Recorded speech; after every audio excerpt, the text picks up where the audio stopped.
अस्सलाम वालेकुम। अब हम जो है लिंक स्टेट राउटिंग देखेंगे। अब लिंक स्टेट राउटिंग एल्गोरिथम को सॉल्व करने के 3 स्टेप्स थे।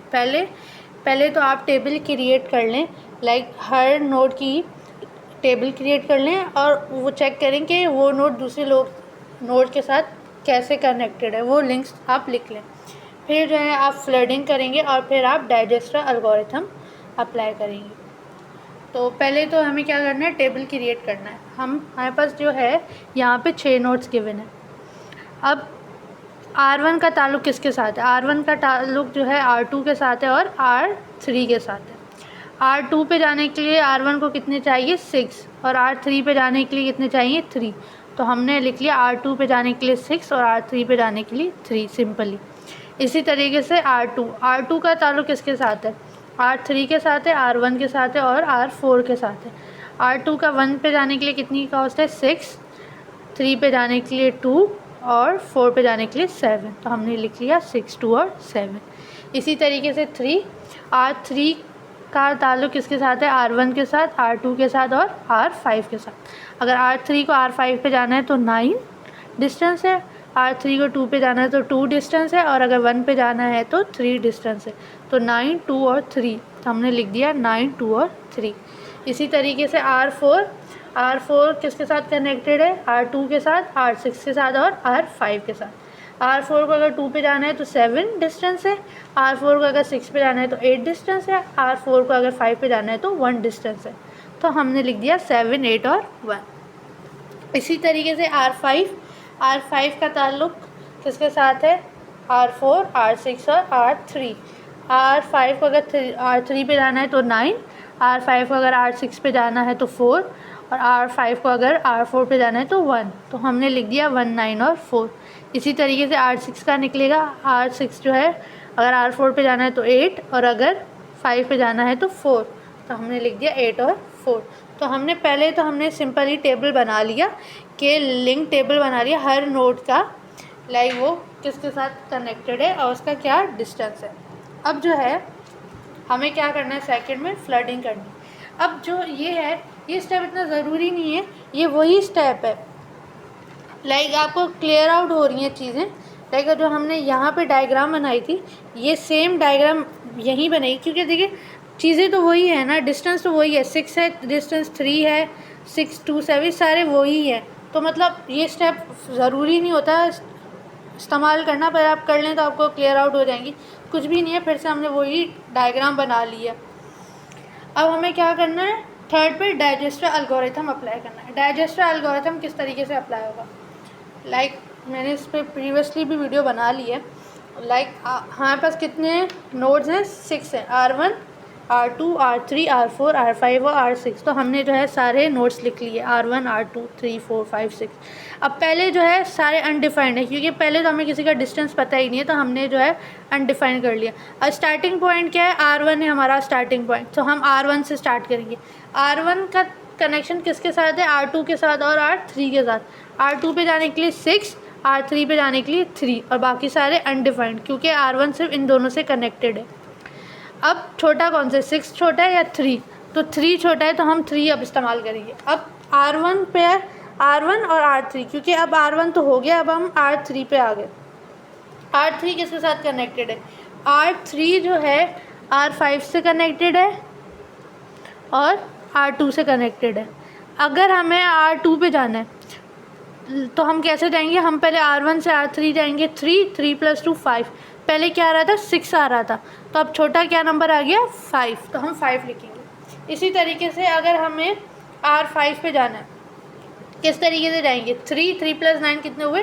12, तो हमने लिख दिया 12, और बाकी कोई भी हमारा नहीं है ताल्लुक़, तो बाकी अनडिफाइंड हो गए ये 2। अब हमारे पास क्या है कि हमारे पास R1 भी हो गया, R3 भी हो गया। अब हमारे पास छोटा कौन सा है? 5 छोटा है या 12?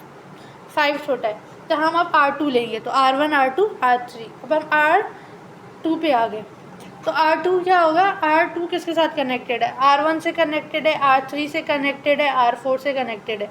तो अगर हमें R3 पे जाना है तो कितनी कॉस्ट है? 6 + 2 कितने हुए? 7। R3 के पास पहले ही छोटा नंबर है 3, तो हम 7 नहीं लिखेंगे, 3 ही रहने देंगे।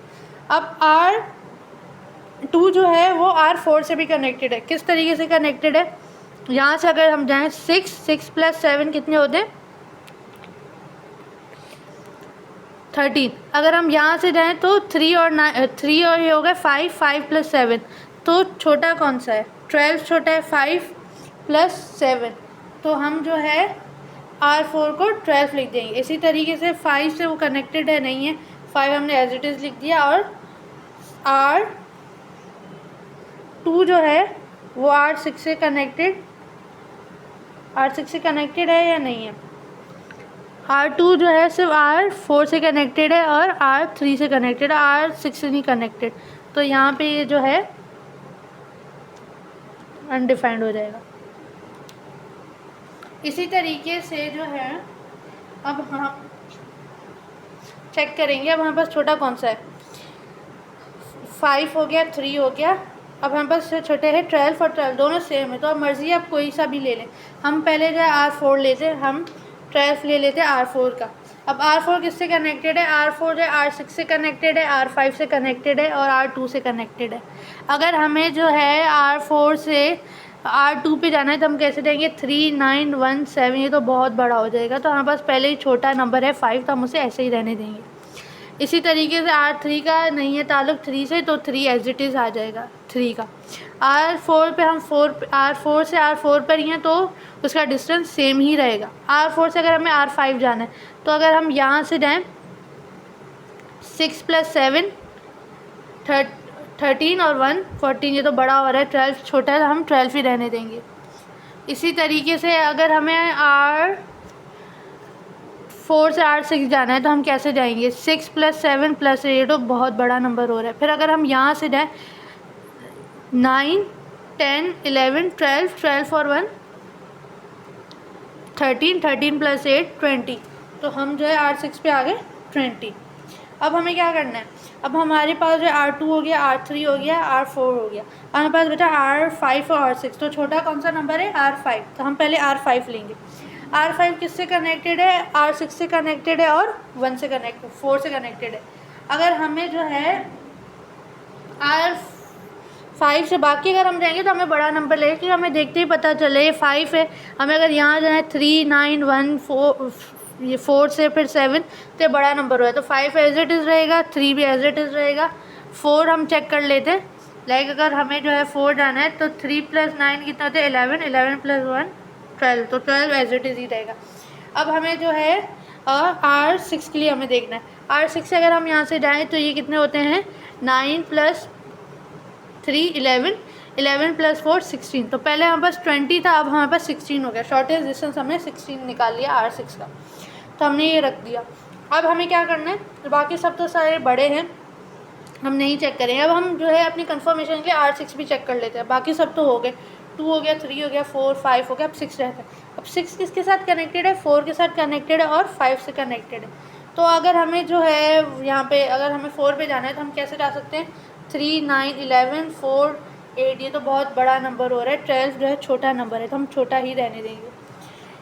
हम कहीं से भी चले जाएँ हमें देखते ही पता चल रहा है 6 7 8 9 फिर 1 फिर 4 फिर 8, ये बहुत बड़ा नंबर हो रहा है, तो 12 हमारे पास छोटा नंबर है, हम 12 ही रहने देंगे। इसी तरीके से अगर हमें R5 जाना है तो अगर हम यहाँ से जाएँ 6 7 8 4, ये भी बहुत बड़ा नंबर हो रहा है, 12 छोटा नंबर है, तो हम 12 ही रहने देंगे। तो इस तरीके से हमारा डाइजेस्टर एल्गोरिथम हमारे पास शॉर्टेस्ट पाथ आ गए हर राउट पे जाने के लिए। तो ये होता है लिंक स्टेट राउटिंग।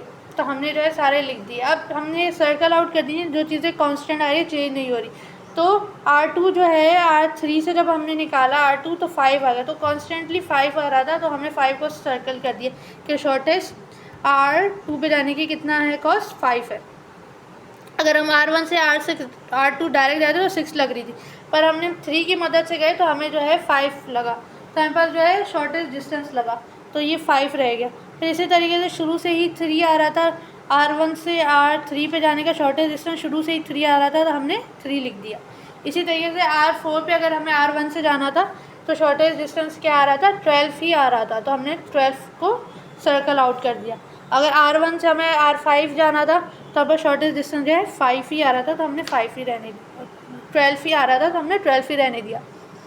इसी तरीके से अगर हमें R6 पे जाना था तो यहाँ पर शुरू में जो है 20 नंबर आ रहा था, पर जो है हमने किसकी मदद से, अगर हम जो है R5 की मदद से जा रहे हैं तो यहाँ पर 16 आ रहा है। पहले हम R4 की मदद से जा रहे थे, लाइक हम पहले यहाँ से जा रहे थे तो हमें 20 लग रहा था डिस्टेंस, पर अगर हम जब यहाँ से गए तो हमें डिस्टेंस लगा 16, सबसे शॉर्टेस्ट डिस्टेंस 16 लगा, तो हमने R6 का शॉर्टेस्ट डिस्टेंस क्या निकाल लिया, 16 निकाल लिया। आई होप आप लोगों को समझ आया होगा। Thank you.